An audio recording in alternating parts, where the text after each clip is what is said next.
Fala, guerreiros, tudo bem? Bem-vindos a mais um Old Power e hoje eu tenho um comunicado muito especial a fazer. Nós, do canal, atingimos a marca de mais de 100 inscritos. Sabe o que é que isso significa?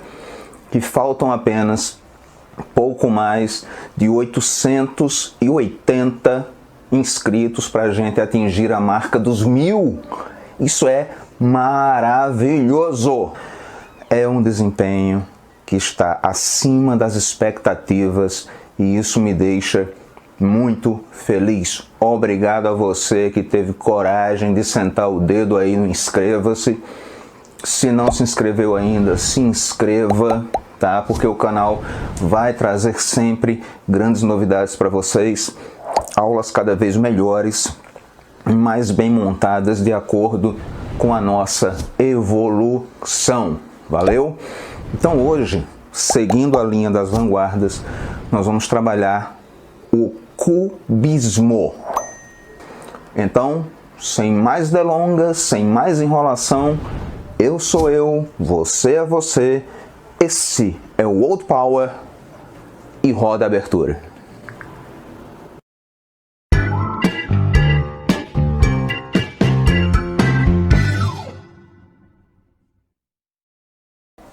Muito bem, galera, veja só.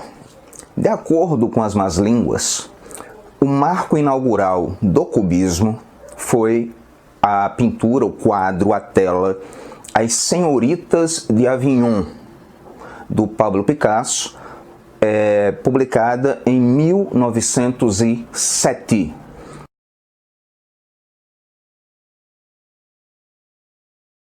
Mas, atenção, façamos justiça aqui a um outro pintor, a um outro artista de primeira grandeza, que é o Georges Braque.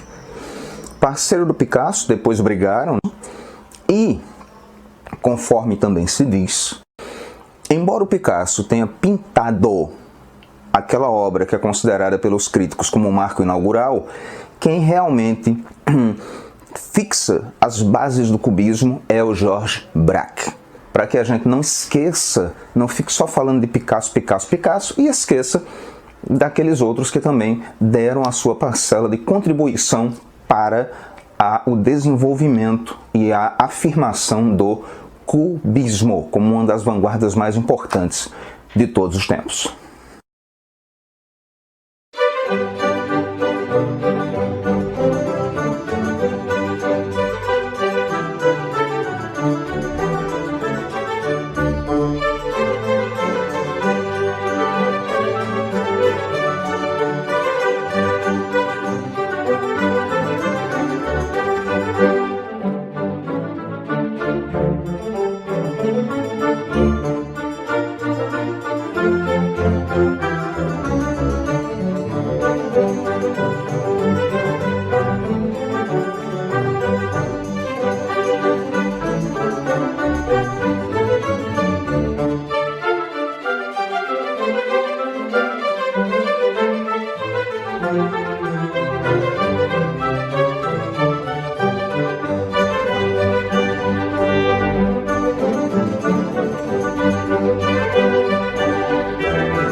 Pessoal, embora o cubismo tenha surgido em 1907, vocês sabem muito bem, e muitas vezes eu já chamei a atenção aqui, para o fato de que há os antecessores, os precursores, aqueles que influenciam os artistas a darem esses grandes saltos. Nesse caso, nós temos duas referências importantes, se ligue aí. Primeiro, a influência das máscaras africanas. Eu vou colocar várias delas aqui para que vocês possam comparar com modelos do próprio cubismo para ver até que ponto essa influência realmente foi válida, teve o seu peso. E outra influência, também muito importante, inclusive reconhecida pelo próprio Pablo Picasso, é o pintor Paul Cézanne, sobretudo com uma obra chamada As Grandes Banhistas, às vezes também chamada apenas de As Banhistas, mas é bom especificar que o Cézanne pintou mais de um quadro denominado As Banhistas. Então, provavelmente, este aqui é que foi o quadro que influenciou o Picasso e outros cubistas de princípio de jornada a desenvolverem a vanguarda, tá bom? Então, quais as influências que determinam ou que estimulam a ideia do cubismo? Máscaras africanas com seu formato ou seus formatos inusitados e a pintura pioneira do Paul Cézanne.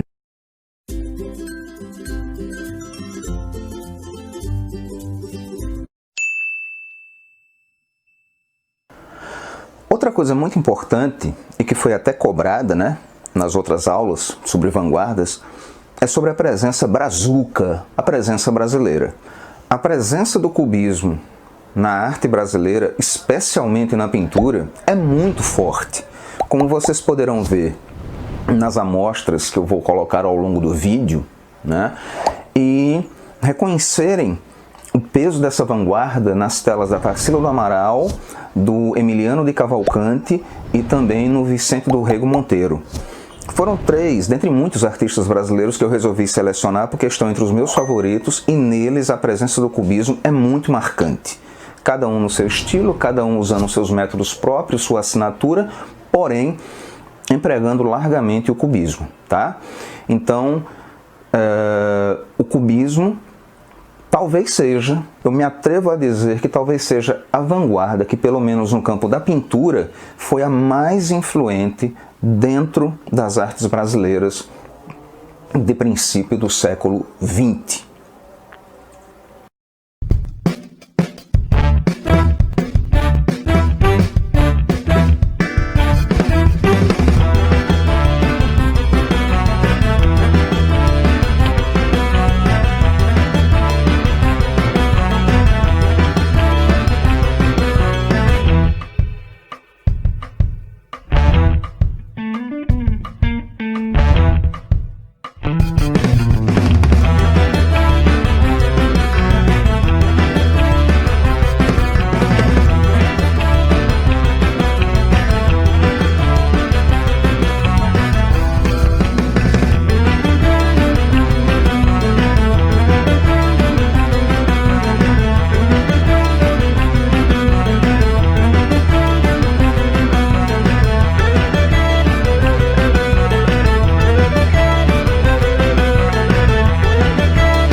Olha, falar de cubismo não é tão difícil quanto parece. Primeiro porque seus quadros estão entre os mais fáceis de serem reconhecidos. E isso acontece porque são poucas as características que nos ajudam a definir o cubismo. E tem mais, algumas dessas características são partilhadas com outras vanguardas. E é assim que nós vamos seguir aqui. Vamos dividir a nossa aula a partir de agora em 4 ou 5 características elementares do cubismo que, somadas, darão a vocês, meus queridos, todas as condições necessárias para reconhecimento de obras pertencentes a essa vanguarda, tá bom? Então vamos à primeira?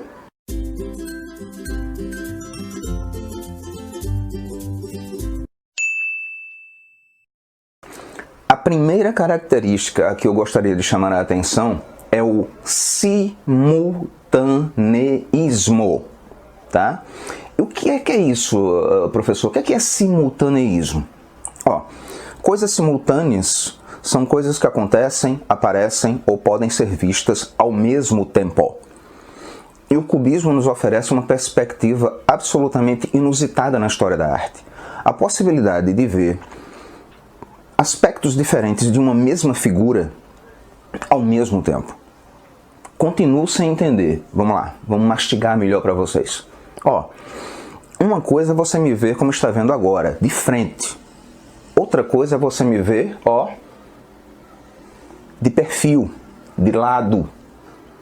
No cubismo, você tem a oportunidade, graças ao gênio criativo dos autores, de ver uma mesma figura sob as duas perspectivas ao mesmo tempo. Ou seja, simultaneamente. Portanto, daí é que vem a ideia de simultaneísmo. É a oportunidade que você tem, é a possibilidade que você tem de contemplar aspectos, ângulos, visões diferentes de uma mesma figura ao mesmo tempo. Veja as telas que eu vou colocar aí como ilustração e tudo vai ficar bastante claro para você.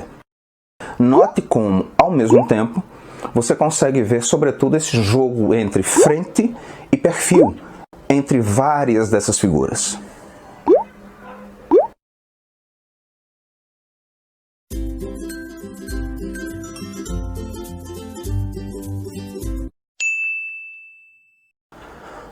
Outro aspecto importante do cubismo é o aproveitamento de traços comuns, que não é uma característica exclusiva do cubismo. A gente já encontra isso no futurismo, a gente já encontra isso no surrealismo, mas o cubismo, por ser uma vanguarda que vem antes dessas duas, pode ser considerado realmente uma vanguarda pioneira, pelo menos entre as vanguardas europeias de transição do século XIX para XX, no uso dessa técnica. Em que consiste? Uma coisa é você fazer uma figura utilizando apenas traços pertinentes a ela. Depois você constrói outra, também dotada de traços próprios. Mas que tal você pegar uma mesma linha que já serve para o desenho de uma figura que aparece na tela e construir outra figura a partir dessa mesma linha? Pois é isso que eles fazem. É isso que se entende por compartilhamento de traços. É quando você utiliza as mesmas linhas para formar mais de uma figura numa mesma tela.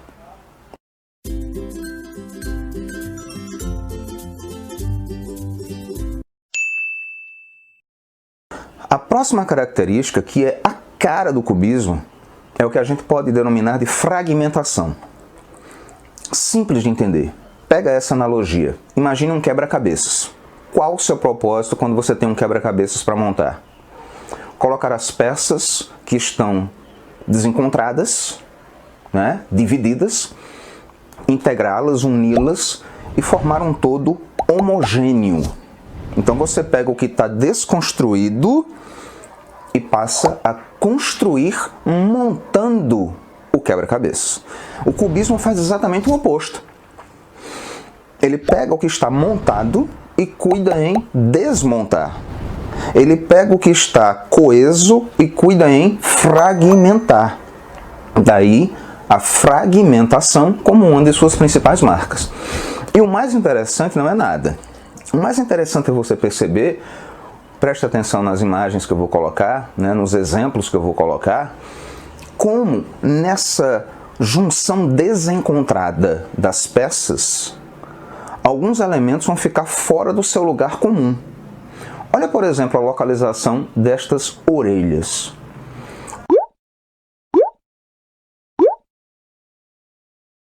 Olha, por exemplo, a localização desses olhos. Então, nada fica exatamente onde a gente espera que vá ficar.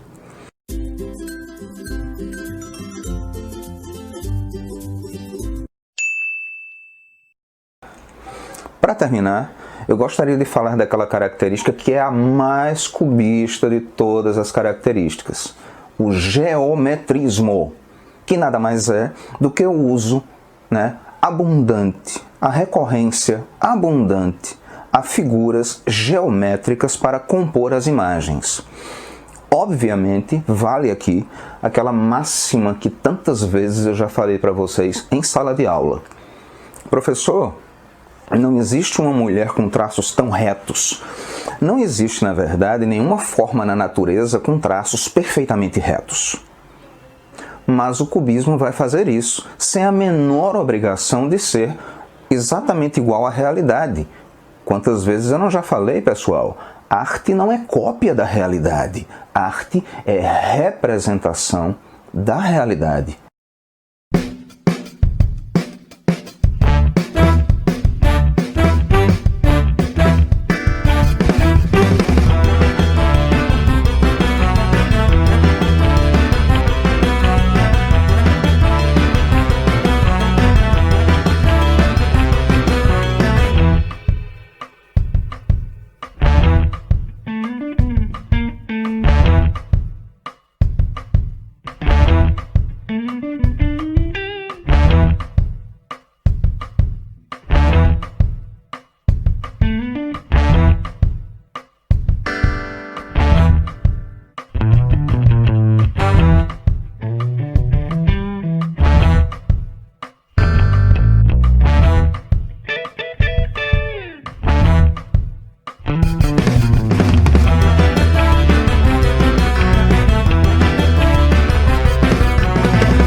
Se você se confundir, pense exatamente no geometrismo.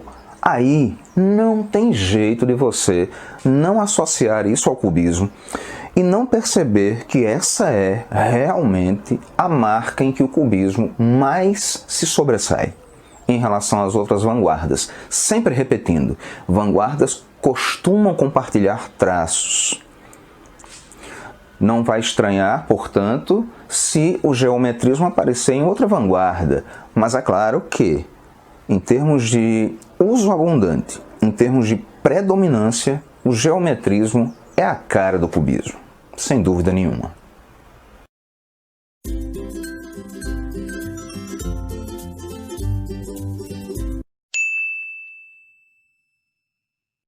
Não falei que era simples? É simples. 4 características, 5 características e você já consegue matar o cubismo, gravar na sua mente, ficar forte, poderoso para enfrentar qualquer tipo de exame, qualquer tipo de prova, qualquer tipo de vestibular, qualquer tipo de questionário que aparecer na sua frente. Então é isso que a gente quer. Cada vez mais simples, mais objetivo, para que vocês apreendam bem, assimilem bem os conteúdos e arrasem depois em tudo aquilo que forem fazer. Tá legal? Então, guerreiros, como sempre, um grande abraço para vocês, tudo de bom e até a próxima.